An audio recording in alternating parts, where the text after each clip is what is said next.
kira kita orang dah loss 5,000. Kalau 2 minggu, berapa ribu kita orang loss? Walaupun kita orang tak keluar modal, tapi kita orang consider itu sebagai loss.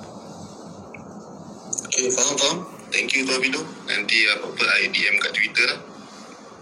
Okay, baik. Alan, Omar, mana gula-gula kau, Omar? Kau senyap beramai. Ini boleh payung gambar ke? Tak boleh. Kalau dia gambar tak bagi Tu ada Tuan Naim nak tanya tu. Sila. Sebab saya tengok profil Fidas tu macam power forex. For beginner, macam orang yang baru nak berjinak-jinak pasal forex ni, Alright, saya pun baru lagi. Lari topik. Okay. Dari topik okay. Tak apa. Tapi memang pasal forex ni saya pun saya pun belum layak lagi lah nak bercerita pasal forex ni, sebab saya memang masih baru. Yep. Okay. Terima kasih atas kejujuran anda. Okey, Tuan Sohaili nak tanya soalan. Okey, tadi sebelum nak tanya soalan, tadi kata nak Tuan Omar tunjuk gula-gula kan. Tak tahu ni semalam saya dapat daripada grup sebelah, grup lain malam tadi. Dia cakap tukar dekat profile picture, lepas tu kita refresh, jadi kita boleh tengok gambar tu daripada profile picture tu lah. Oh, I see. Good idea juga. Nak tunjuk gambar lah ya. Betul. Macam tu effort. Tu satu. Lepas tu satu lagi, kalau nak tepuk tangan, kita main tekan apa? Mic ni. Kita main tekan mic ni, tu tepuk tangan lah ramai-ramai.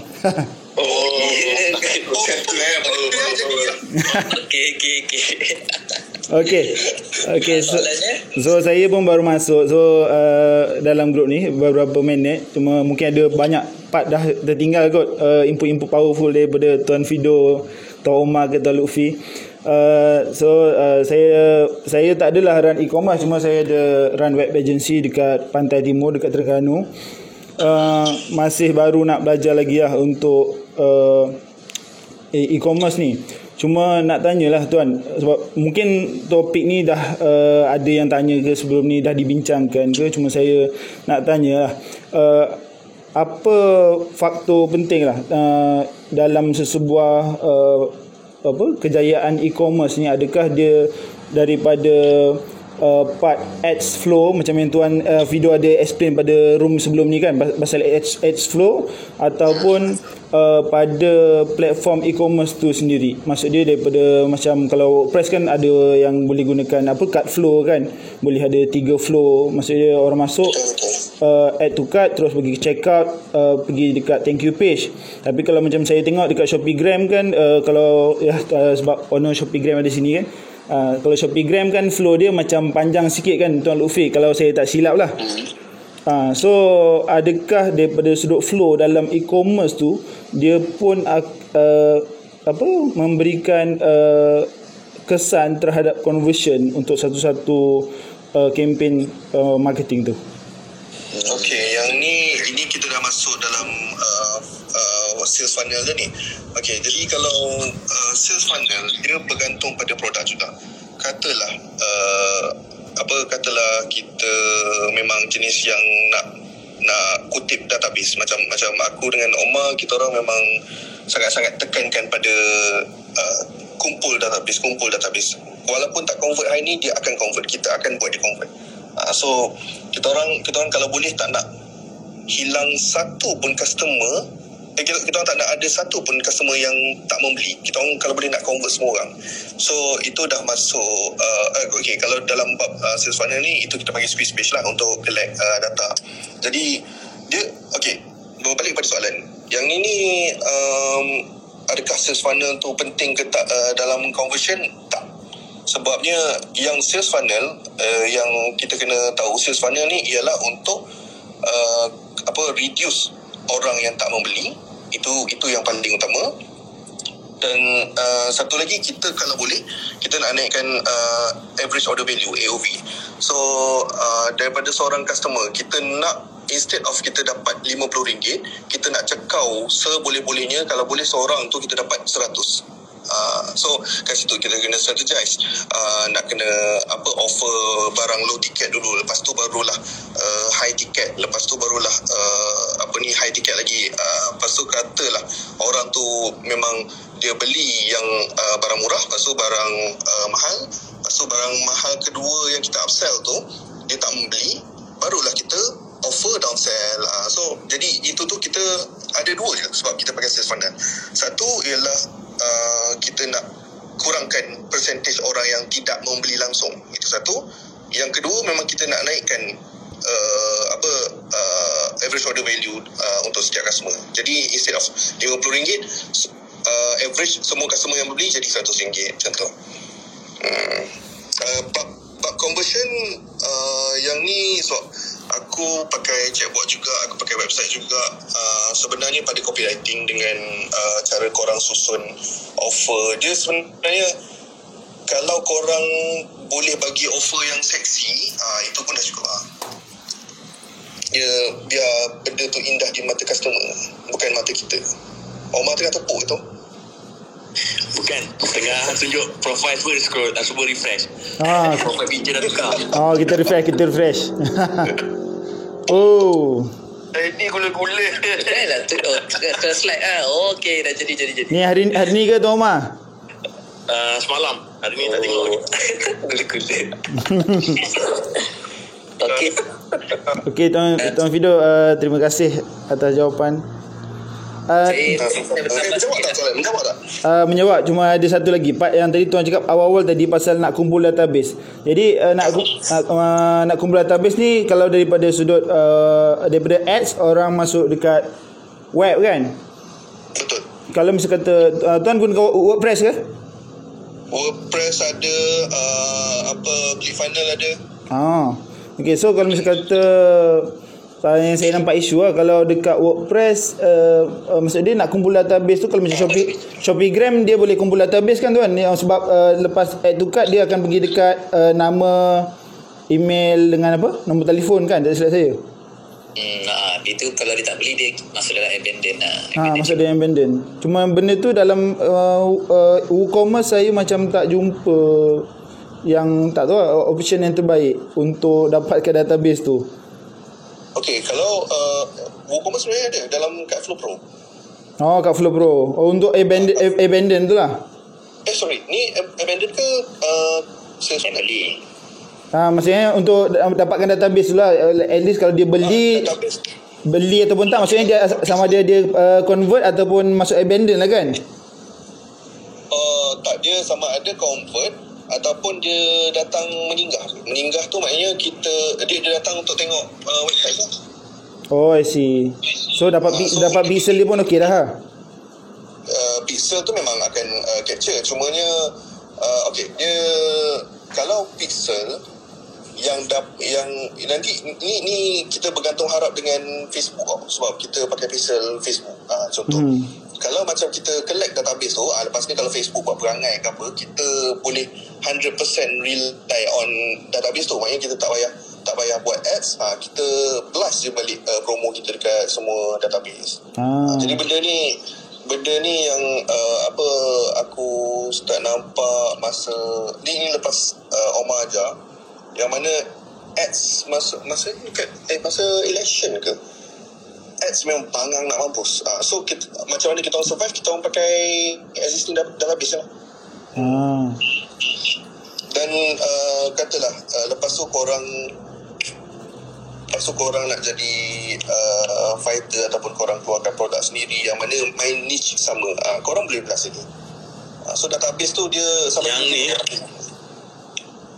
yang gambar kat profile sekarang ni, yang semalam punya pasal tu, itu semua 100% database, bukan ads. Yeah. Omar punya database lagi berapa ratus ribu je. Aduh. Omar, kau sehari kalau blast database tu 1,000 pasal ada? Naibu tu banyak sangat tu. 4 dah saya boleh dapat, 4,000 boleh dapat. 4,000. Itu no ads kan? Zero ads kan? Itu dah kumpul database satu. Belas daripada chatbot tu Tuan Omar. Chatbot. Tapi kos kat chatbot pun dah tinggi ya, sebab dah banyak user dalam tu. Kos chatbot total sebulan dekat 20,000 lebih tu. Oi. Boleh share cara nak collect database lain daripada orang yang dah pernah beli? Kalau chatbot memang siapa masuk dia terus collect. Betul je. Mana buat ads, masuk terus chatbot tu capture. Dia kira jadi subscriber terus. Masuk dia chatbot, subscriber. Kan, okey, satu soalan lagi tuan. Nampak macam banyak orang buat gula-gula kan, mau fokus pada kacing-kacing kan dekat print screen untuk sell daripada fokus e-commerce saja kan.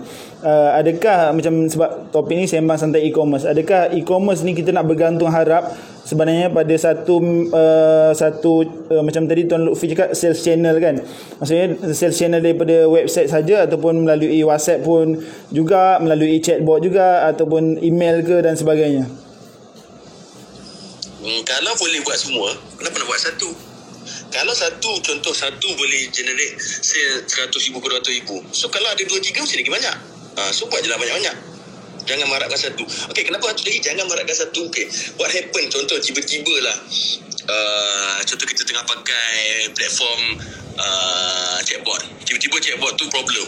Dah langsung tak ada income. Tapi kalau kita ada 2-3 platform, kalau satu down ada lagi yang lain. So better mana yang boleh jalan je. Jangan tinggalkan satu pun. So kita tambah sales channel tu lah. Betul. Okey, terima kasih tuan. Okey, menarik. Okey, aku ada soalan. Tadilah macam Firdaus sebut pasal fighter tadi lah. So mungkin dalam ni kita kena tengok semua ada founder, ada yang orang baru. Okey, so soalan aku first kali dari segi fighter kan, tak ke macam mana persepsi fighter tu kalau korang ambil fighter banyak jual satu produk, jadi macam mana dari segi dia punya produk tu saturated tu satu lagi competition ads cost dia tu macam mana, adakah akan naik ke, sebab yelah ada yang fighter kan. Okey, dari segi founder pula, okey, produk kalau pakai fighter ni kita tahu dia sekejap je, then apa yang founder kena aware lah supaya dia boleh buat, sebab biasa founder ni nak business dia long term. So apa benda yang boleh buatkan bisnes dia long term dengan adanya fighter ni, mungkin dia boleh limitkan fighter ke macam mana ke. So mungkin ada korang boleh share sikit. Okey, masalah yang owner yang ambil fighter ni, okey, so far yang saya nampak, once bila produk tu dah drop sikit, dah agak tepu, sebenarnya bukan tepu, content dia tu kena tukar, tak pun banyak benda yang dia nak kena buat. So mungkin ingredient kena improve. So benda-benda tu dia nak kena buat. Tapi kebanyakan owner business dia tak buat benda tu. Itu yang jadi bila barang tu dah drop sikit, so dia jadi macam tu je. Sebenarnya bila kalau owner produk tu ambil inisiatif untuk improvekan contoh packaging, dia tak kisah apa-apa pun, buat something pun jadilah. So bila dia buat something baru, so nampak benda tu baru, so nanti dia boleh naik balik. So sama juga dengan contoh kita tengok big brand lah, contoh Coco Crush. Setiap mungkin saya tak tahu berapa bulan mesti ada iklan baru yang Coco Crush yang jatuh coklat tu, mesti ada, walaupun benda yang sama, coklat jatuh dekat pagi, tapi dia buat iklan tu baru. So sama juga dengan owner satu kena buat benda tu, tapi masalah owner tak buat. Itu masalahnya. Okay, in term of fighter pula macam mana? Untuk dia punya fighter tu macam, yelah ads, masing-masing kalau ads. So Facebook ni biasalah kita tahu kan, so seorang spend 1,000, seorang spend 10,000, jadi fighter-fighter baru masuk nak spend 100, 200. Jadi lepas tu founder ambil lagi fighter, ambil lagi. Jadi macam mana benda-benda tu yang mungkin dia nak kontrol ke tak kontrol ke. Banyak benda ni kita dah tengok banyak lah, sebab fighter-fighter ni bukan baru kan, ada 2-3 tahun lah. Ya, benda ni masa aku baru join jadi fighter itu, masa tu diorang ni semua dah spend beribu lah. Tapi aku sebab hari pertama aku baru spend 100. So tapi still kita orang punya ROAS, kita orang punya ROI still sama. Maksudnya kalau berkata yang spend 4,000 tu, ROAS dia ROI dia dalam 5 ataupun 10 ke, sebab awal-awal selalunya kalau produk baru ni memang tinggi lah dia punya ROI dengan ROAS. So katalah ROAS dia 10, kita orang pun akan dapat result yang sama juga. Kalau cerita dah lama tu, itu cerita lain lah. Okay, in term of dia punya produk tu saturated, maksudnya 3 bulan saturated, then founder nak jual apa lagi dah, contoh benda-benda macam tu lah. Okay, ni based on pengalaman kita orang sendiri lah. kita orang jual produk yang sama dan kita orang ramai fighter dan semua fighter ni bila kita dah start spend dan dapat result, kita jadi sangat so kita masa tu semua orang dah jadi hati kering nak spend sehari 4-7 ke 12,000 ke asalkan website tu boleh support, kita orang akan spend. Jadi yang kita orang nampak benda tu tak affected. Tapi satu je yang mempengaruhi result adalah ads dan juga copywriting. Ads tu sentiasa kena tukar. Maknanya contoh kata korang dah tengok okay video ni convert, tapi kalau korang stick dengan video yang sama sampai 3 bulan, memang dia mati lah, sebab dia ada benda yang kita panggil ad fatigue. Ad fatigue ni kalau semua orang tu tengok iklan sama je, main angle sama je, benda tu memang akan mati cepat. Katalah kalau korang tukar macam kita orang tukar HQ akan tukar ads, cari model baru, masuk main angle lain pula, macam ni sini. Benda tu dia takkan sampai fasa ad fatigue tu lah. Kecuali lah kalau main angle sama, ad sama, memang akan ada ad fatigue. Okey, bagus, perkongsian yang menarik. So terima kasih Pak Firdaus. Jadi korang-korang yang nak join fighter tu dah boleh dapat some input, dan founder-founder yang nak cari fighter pun dah boleh dapat some input. So what to expect, so korang boleh prepare untuk move forward lah. Okay, so next kita ada Tuan Faiz baru join untuk tanya soalan. Boleh silakan. Okay, Assalamualaikum guys. Nak tanya dekat video hari tu aku ada join satu room yang kau ada cakap pasal funnel, pasal Azlan Studio untuk baru start e-commerce and something like that. Macam mana diorang nak start buat funnel, market funnel tu kalau resource daripada segi bajet dia kurang? Maksud funnel bajet kurang, funnel dia tak pakai bajet. Sebenarnya kalau kalau korang tak pakai sales funnel pun korang still pakai WordPress, betul. Dan funnel tu kalau korang nak buat melalui WordPress pun boleh juga, no issue pun. Menjawab ke soalan? Aku jawab tu, tapi macam contoh lah, boleh bagi contoh tak funnel yang in case kalau ada contoh funnel yang senang untuk orang-orang yang baru nak try masuk e-commerce. Contoh macam hari tu macam Azlan kan dia bagi free calendar book kan, itu maybe costly lah untuk orang yang baru. Contoh yang newbie betul untuk try buat funnel. Betul. Okay, so dia bergantung pada produk juga sebenarnya. Contohlah kata korang main digital produk. Kalau digital produk ni paling rugi kalau korang tak main sales funnel. And katalah korang main physical product. Kalau physical product korang main di Shopper pula, katalah main beauty.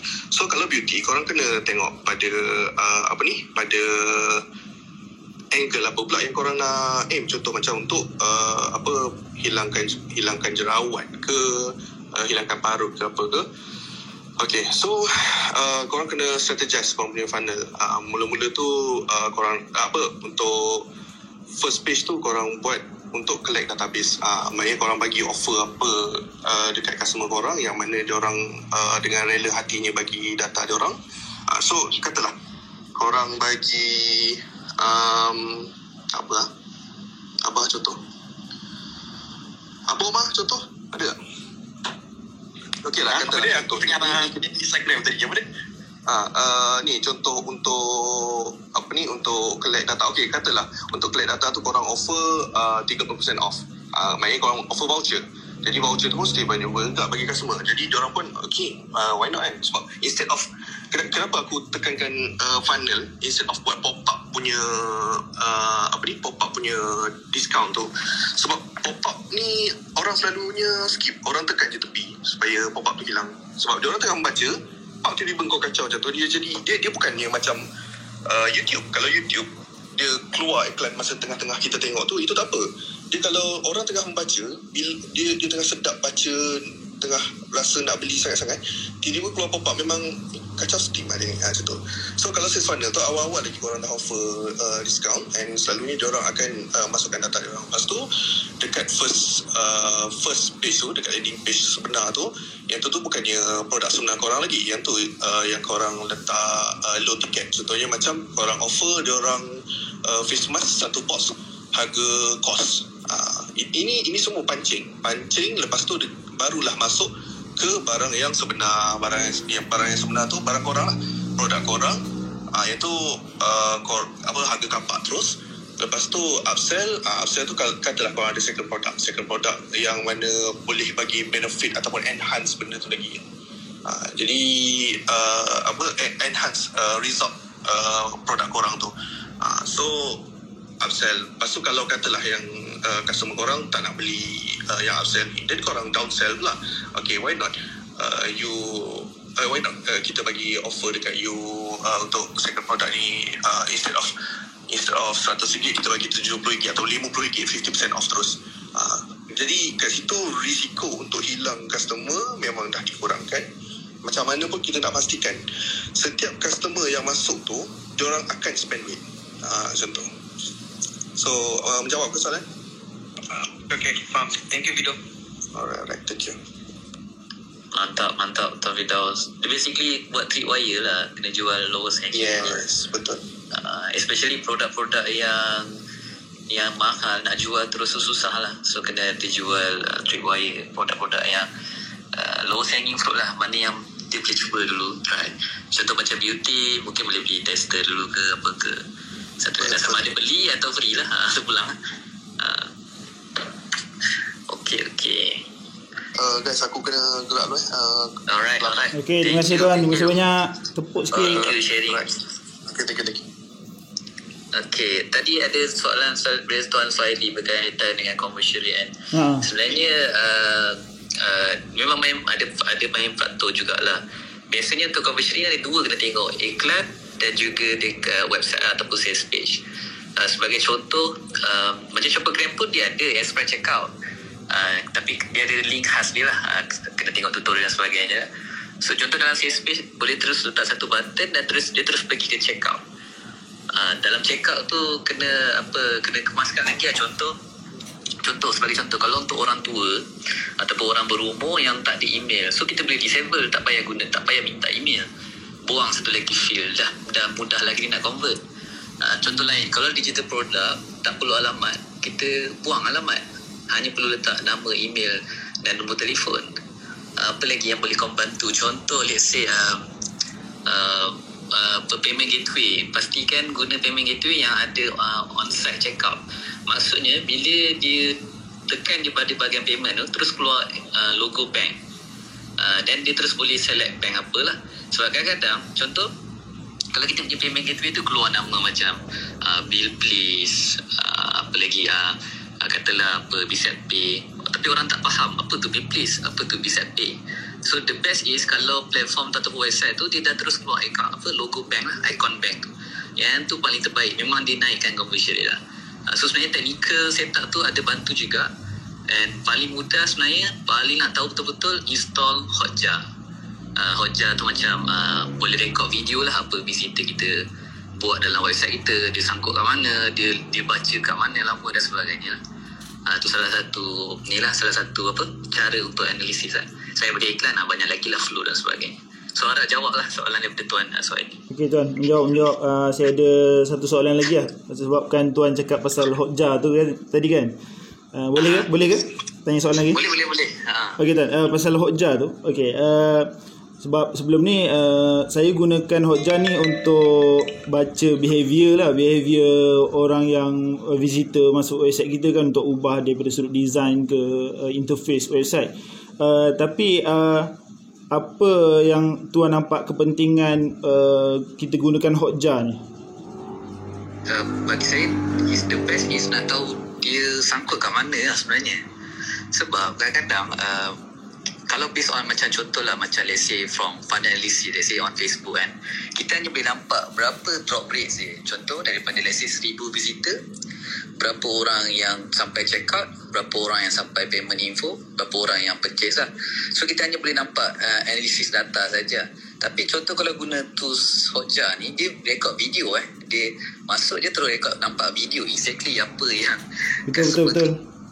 Contoh kan, mungkin dia katalah awal-awal, katalah saya sales page ada video, dia nak tengok, dia tengok tak video tu.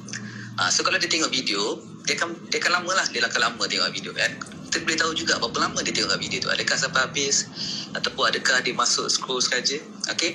Dan sebenarnya kenapa dalam sales page ada video yang menceritakan keseluruhan apa yang ada dalam sales page, dan kenapa lepas video tu masih ada lagi story, sebab dia depend dekat prospek. Ada prospek yang dia memang suka tengok video, kalau dia minat dia terus beli, dia terus tekan buy kat situ lah. Ada juga prospek yang nak tahu A sampai Z sampai bawah, dia buka lagi FAQ, dia punya pemikiran ataupun biasa orang panggil brain color dia nak tahu tak sedetail-detailnya. Dia jenis orang yang macam tu. Ada orang jenis nampak apa produk ni boleh solve masalah, dia terus beli. Kotak hijau lah. My heaven yes memang best lah kan. Betul. Tapi dia cakap it depends on people. Dia tak sama. Lain orang lain trigger dia. Tapi of course offer tu memang penting lah. Offer apa yang kita offer, bonus, guarantee apa dan sebagainya, apa-apa saja yang dia nak trigger objection, kita kena cepat-cepat buang that objection lah. Dia macam contoh macam saya pernah cakap tadi, kalau untuk contoh produk sesuai kita untuk perempuan mengandung dan sebagainya, kena buang benda tu. Maksudnya kena masukkanlah info-info tu. Paling mudah, the best way is bila closing kat WhatsApp ni, kita terus boleh direct tanya dan sebagainya. So apa-apa saja maklumat dalam tu kita masukkan. Sebab tu pentingnya kita buat follow up, kenapa tak beli, sangkut kat mana, masalah apa dan sebagainya. Dari segi info-info tu yang kita boleh masukkan lah. Dia ibarat macam ni lah, saya boleh katakan lah, sales page ni kan, dia macam salesman lah. Lagi banyak salesman ni pergi promote barang dia, jumpa customer ni kena reject macam ni. Okay, dia tahu dah lepas ni dia kena keluar ayat ni. Pergi jumpa customer macam ni, dia kena reject macam ni. So lagi banyak data yang dia ada, lagi tinggilah chances untuk dia convert, sebab dia dah tahu dah yang ni aku dah solve, yang ni aku dah buang keraguan ni, yang ni dia dah suka macam ni, dah macam ni, ni ayat-ayat yang sesuai dan sebagainya. Itu penting lah, kena data. Memang awal ni susah sikit, tapi lama-kelamaan bila kita dah jumpa that one sales page ataupun kita kena anggap sales page yang ada otak, memang senang gila nak closing lah. Macam tu. Terima kasih. Okay, nice question ni. Okay, aku ada satu lagi soalan. Okay, ni sebab kita tengok audience kita beri, saya tanya soalan overall lah. Okay, mungkin ada yang dah otak dan ada yang baru. Okay, soalan dia, okay, untuk orang main e-commerce lah, dia nak start masuk dalam e-commerce ataupun sebelum ni dia menjual ke platform lain, tak kisah ada advertising ataupun free marketing. Okay, berapakah margin yang kau rasa sesuai untuk dia sustain dia punya bisnes dia dekat dalam e-commerce ni supaya dia boleh buat jualan dan along the way lah. So apakah margin yang sesuai tu untuk dia, sebab kadang orang ada yang jual produk contoh RM15 tapi dia menggunakan e-commerce, lepas tu buat ads lagi. So apa margin yang macam mana yang sesuai? Soalan tu tak aku ke? Okay.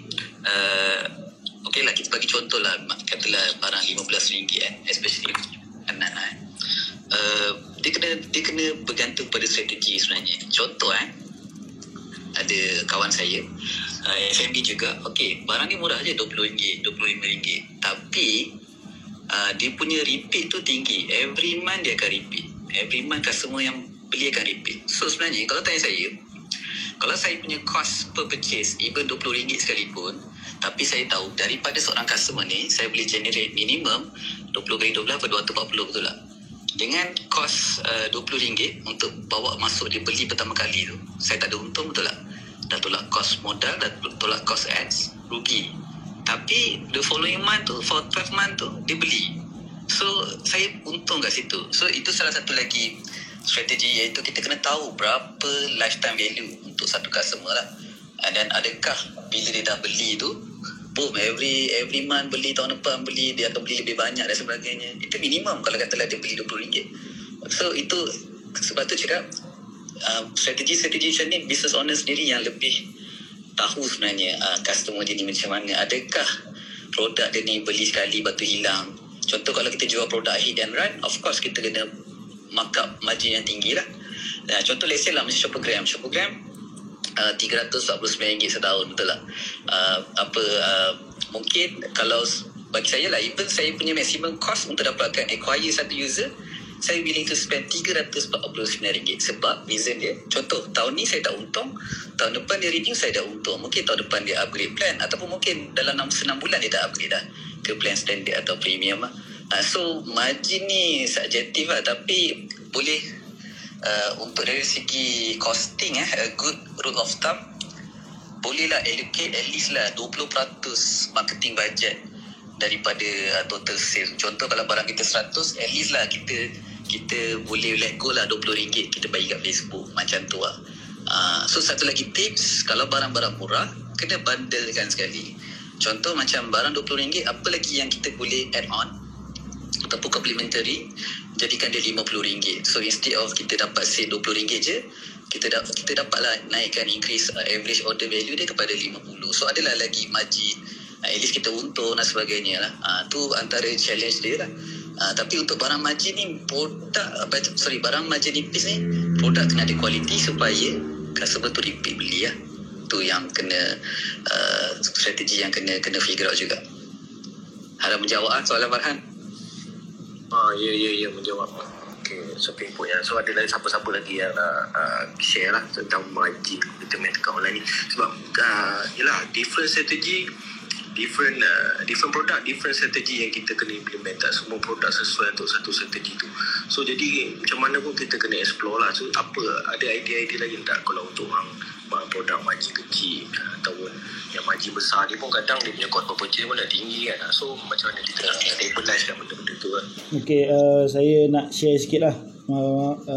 Baru ni sebab masa PKP 1 hari tu, saya ada set up satu platform nama dia ganufresh.com, sebab saya kat Terengganu kan. So buat untuk online groceries lah.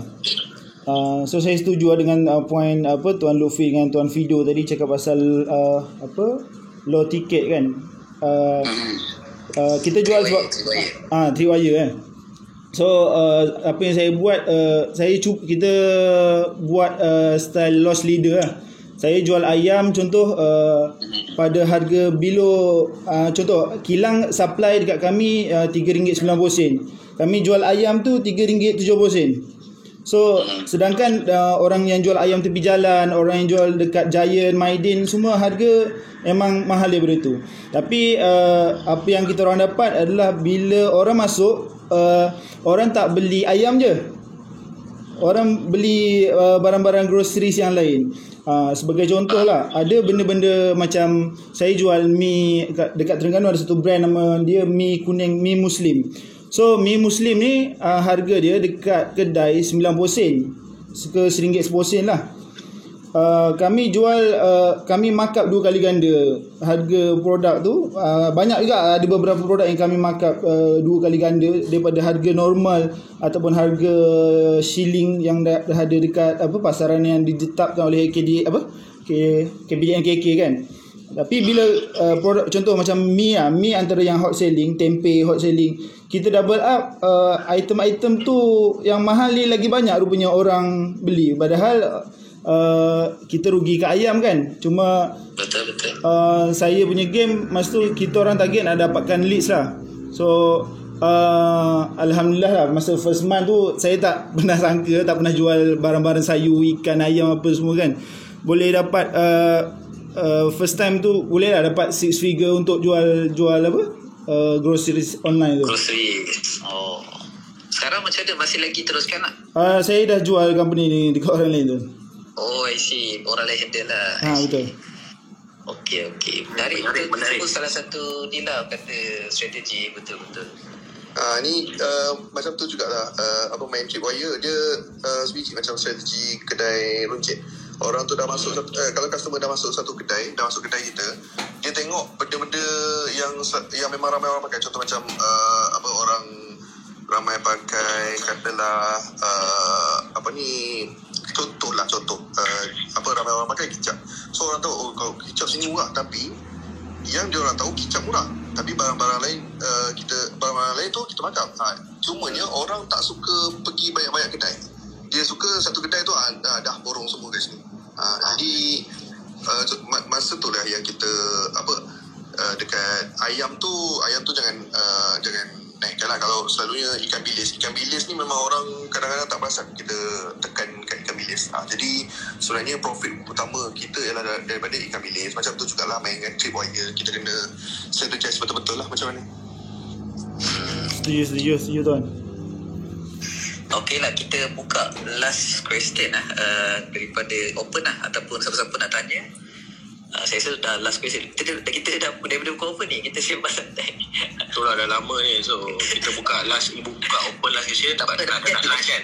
Ada lagi sesi-sesi lain nanti insyaAllah. Tadi Luffy ada cakap pasal onsite. Payment gateway onsite ya. Apa option payment gateway yang ada onsite option Yang support Yang support. Okey lah, kalau credit card dengan debit card, the only onsite checkout yang support hanya Stripe je lah sekarang. Kalau FPX, BPLIS ada, Secure Pay ada, dua tu je kot. Yang lain IP80 ke apa saya tak pasti, saya tak sebab kita tak pernah implement lagi. Tapi yang dalam Shoppergram yang ada hanya BPLIS dengan Secure Pay saja yang support lah onsite checkout. Dan dia juga ada callback tu maksudnya contoh kalau orang dah bayar, katalah dia dah buka Maybank to you, dia dah bayar, dia pangkah so kalau dipangkah awal sebelum sampai ke thank you page tu, kalau ada fungsi callback ni, dia terus hantar ke dalam sistem lah. Maksudnya customer sudah bayar. Sebab tu kadang-kadang ada isu, contoh customer dah bayar dalam payment gateway ni, tapi kat order sistem saya tak ada masuk order pun. Sebab payment gateway tu dia ada kelemahan sikit, dia tak ada fungsi callback dan sebagainya. Tu antara dua kriteria tu, onsite checkout, callback, dan of course harga lah. Tapi harga bagi saya setakat beza sen-sen tu tak ada masalah lah, as long as dia reliable. Sebab ni melibatkan payment kita tak nak rugi buat duit masuk Okay. Sikit lagi tuan boleh explain pasal callback tu. Saya tak faham sangat pasal callback tu. Callback tu dia macam ni. Contoh saya check out dalam Shoppergram, saya tekan button check out, tekan Maybank to you for example. Customer tu dah log in, dia dah sorry saya tadi ada orang on the phone. Okay, and then dia terus pangkah lepas dia dah bayar. Dia tak sempat pun redirect balik ke dia punya website lah, thank you page dan sebagainya tu. So kalau payment gateway tu tak ada callback, dia tak hantarlah data tu ke kita punya sistem, kita punya dashboard order tu. Faham tak? Maksudnya dia hanya data tu hanya ada kat payment gateway je, tapi kat kita punya website tak dapat. Tu jadi isu lah, kita takkan hantar barang, betul tak? So customer akan bising, kenapa saya dah bayar, dah data, dia bagi receipt dan sebagainya. Ada isu-isu macam tu lah. And then sometimes satu lagi possible issue adalah bila FPX down. Contoh FPX tu yang ni lah, payment bayar banking apa semua tu, bila down kadang-kadang customer dah berjaya tidak duit, tapi duit tu floating, maksudnya tak ada dalam payment gateway, tapi dah keluar daripada account bank dia lah. So dalam payment gateway dia tulis due, tapi dekat account bank customer tu dia dah bayar. So yang tu pun kena ambil tahu juga as owner, macam mana asal dan sebagainya, kena contact payment gateway, double check order ni macam apa status dan sebagainya. Biasanya dia akan auto refund lah dalam masa 2-3 hari bekerja macam tu. Okay, so boleh faham tak? Boleh tuan, maksud dia dia technical sikit lah. Boleh insyaAllah. Cuma maksud dia bila callback tu dia akan pergi satu page lain kan? Callback tu dia akan dekat pada bahagian back end lah, belakang sistem, dia update lah kita punya. Contoh kita pakai Shoppergram ke WooCommerce kan, dia akan update order ni dah masuk walaupun customer ni dah bayar, dah pangkah lepas dia bayar. Oh, maksud dia bukan dia pergi ke thank you page lah. Sebab pakai thank you page ni dia tekan pangkah. Kadang-kadang biasalah, kadang terpangkah. Saya pun pernah kadang-kadang terpangkah. Okey. Terima kasih tuan. Okay, kita ada meja Amir untuk tanya soalan. Silakan. Assalamualaikum tuan-tuan. Waalaikumsalam warahmatullahi. Terima kasih tuan moderator kita bagi tuan. Sebab dengar tadi last question tu yang raise up juga tu. Boleh. Saya go through tadi perbincangan tentang e-commerce ni. So tertarik tentang topik tentang margin kan. My background dalam consulting. Saya consult fashion founder actually. Maksudnya bantu fashion founder grow their business lah. So advice dalam marketing, dalam sales, dalam branding dan juga semua platform sales dia orang lah. So dalam tengok akhir-akhir ni platform dia orang untuk dapatkan sales ni dah berubah. Macam contoh seorang fashion founder yang intermediate ataupun advanced level, dia orang commit dengan beberapa expenses tau. Macam contoh dia orang ada butik, ada lebih daripada satu butik mungkin. Kemudian ada dekat marketplace yang lain, dekat butik vendor lagi, kemudian ada dekat e-commerce lagi juga. So sejak PKP sales ataupun sales diorang berubah. Dekat e-commerce lagi tinggi daripada platform-platform lain lah, followed by Shopee, followed by Zalora, macam tu. Jadi bila cakap tentang margin yang isu ni, saya dalam pandangan saya ataupun dalam observation saya lihat bagi mereka yang ada jual contoh macam tudung lah, tudung yang mana harga jualan dalam RM30, RM40, RM50, mereka akan memilih model bisnes direct dengan menggunakan agent, stokis dan develop dropship sasarannya. Tapi yang mana yang stay dengan e-commerce ni kebanyakannya kalau jual tudung pun dia orang akan memilih ataupun akan produce tudung yang lebih premium lah. Contoh harga jualan ni dalam 69, 79, even sampai 99. Of course dia punya target market different lah dengan yang tudung RM20, RM30 tadi. So ada big difference juga. Yang betul-betul enjoy dalam market fashion ni, yang mana jual tops, pants, skirts, baju kurung, blouse, yang tu dapat margin yang besar yang saya rasa boleh sustain lama dalam industri ni. Yang mana yang jual tudung slim margin agak suffer lah kalau bila ada platform-platform lain yang ganggu pada cost. I mean expenses tu jadi besar, margin ni sangat-sangat tipis. Tambah pula dia punya isu tak boleh ataupun tak pandai dapatkan pelanggan ni. Tak susah nak cari pelanggan, lagi sakit dah ada orang. So our strategy banyak yang selalunya saya advise klien kita selain pada fokus pada customer acquisition, fokus juga kepada customer retention actually. Tambah-tambah dan PKP ni that is the only way. Macam Tuan Lutfi ada kongsikan tadi, tingkatkan customer lifetime value kan. That is very very important lah pada saya. Dan saya pun memang apply benda yang sama. That is my point of view lah. Thank you Tuan Moderator. Ya, sama-sama. Thank you Benjamin. Betul tu, actually saya ada banyak juga, saya boleh share sikit lah dalam ujung-ujung ni. Saya pun memang ada banyak klien fashion, memang kita start dengan fokus on fashion lah. Dia ada dua end of spectrum lah. Satu yang jual murah, satu yang jual agak on premium side. Yang jual tengah-tengah memang banyak yang suffer lah, susah lah, struggle. Tapi yang jual murah, nak kata macam ni betul nipis, tapi dia orang buat contoh katalah macam blouse 179 200, memang dia punya sale memang pergi lah sebenarnya, memang more than 6 figure every month, walaupun dengan COVID hit dan sebagainya. Dan ada juga yang dah tutup butik, extra butik tutup and fokus ke online dengan the same strategy. Maksud dia follow balik customer sedia ada dan sebagainya. Dan memang Alhamdulillah diorang dah berjaya dah achieve 6 figure, walaupun sebelum ni online macam ada tak ada je kan, macam buat tak buat je kan. Tapi bila dah PKP barulah mereka ni fokus kembali kepada online lah. And then baru dia nampak bila buka butik diorang spend let's say 80,000 100,000 renovation. Macam online diorang boleh start dengan let's say sehari 100-200 ringgit on iklan lah. Sebab saya dah banyak kali pesan lah, sebab macam online ni kita lebih selamat sikit sebab kita boleh scale berdasarkan rentak kita lah. Contoh produk tak ada, kita boleh slowkan iklan, produk dah nak habis dan sebagainya. Dia punya overhead tu lebih rendah. Even kalau kita nak test brand baru pun lebih murah lah compare kita nak set up butik, nak set up semua kan. Sekarang ni saya nampak benda-benda macam ni banyak business owner yang dia dah mungkin sebelum ni dia dah selesa dengan offline, dah ada banyak butik, save, maintain apa semua, tapi bila COVID datang, impact dia, mana yang boleh pivot, okey lah. Mana yang memang dah ada internal team, insyaAllah okey lah, tak ada masalah. Siapa yang memang dindor-dindor masih lagi fokus kat offline, butik sampai 15 outlet, online langsung tak prepare, memang sangat-sangat struggle dengan stok tak jalan dan sebagainya. Tapi yang kita nampak, dua end of spectrum tu dia okey, sama ada premium ataupun dia murah, dia memang affordable lah. Memang kebanyakan